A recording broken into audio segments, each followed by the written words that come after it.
Depression, where does it come from? Most people don't know. Most people think they're just running around, living their life fine, doing whatever it is they do, everything's going okay, and then bam, depressed. Depressed. The church tells us where depression comes from. It comes from the habitual practice of vice. The habitual practice of virtue leads to goodness. The habitual practice of vice leads to sorrow, death, despair, depression. The church illustrates for us the tree of death, and at the top of it is despair. The roots that are feeding this tree are called the 7 capital sins. They are pride, envy, greed, lust, sloth, anger, gluttony. I mean, we can clearly see it doesn't take much of a brain to see that that is everywhere around us. We are feeding off of this. We are feeding off of vice. We are climbing this tree.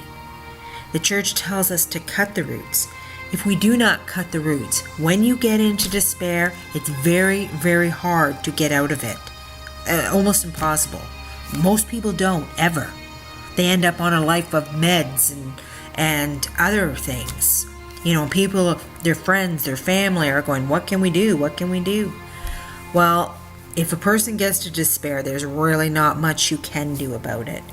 But for yourself, you got to cut the roots. You got to stop it before it starts. It's in our power to do that.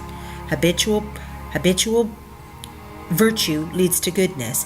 Habitual vice leads to depression. These things are not good. All these things that we have fed ourselves on. You know, it's not hard to see where everything went wrong.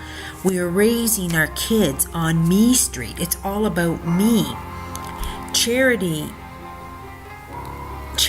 is probably the quickest way to never fall into depression, because depression is always thinking about yourself. It's like this intense thinking of yourself that you can't get out of.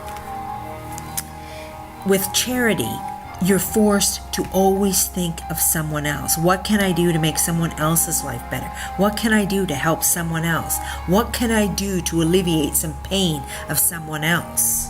Instead of like, whoa, me, problems, me, the white picket fence syndrome, the whole mess that we are living in.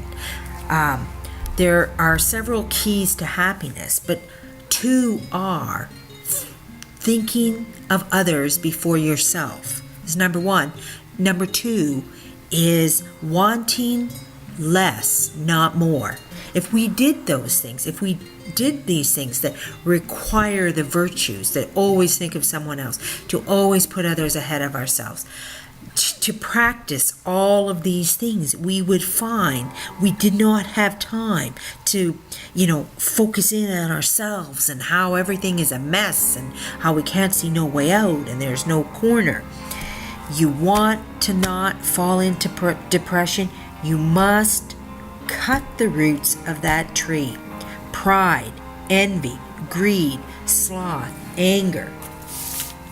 You climb up this tree, you get into drunkenness, impurities, immodesty, foolhardiness, jealousies, cowardice, curiosity, vanity, cruelty, lying, quarreling, murder, disobedience, anger, cursing, indifference, dishonesty, superstition, tyranny, theft, heresy, perjury, presumption, irreligious, blasphemy. At the top of that, apostasy and despair. Cut the roots. Cut the roots down before you get there.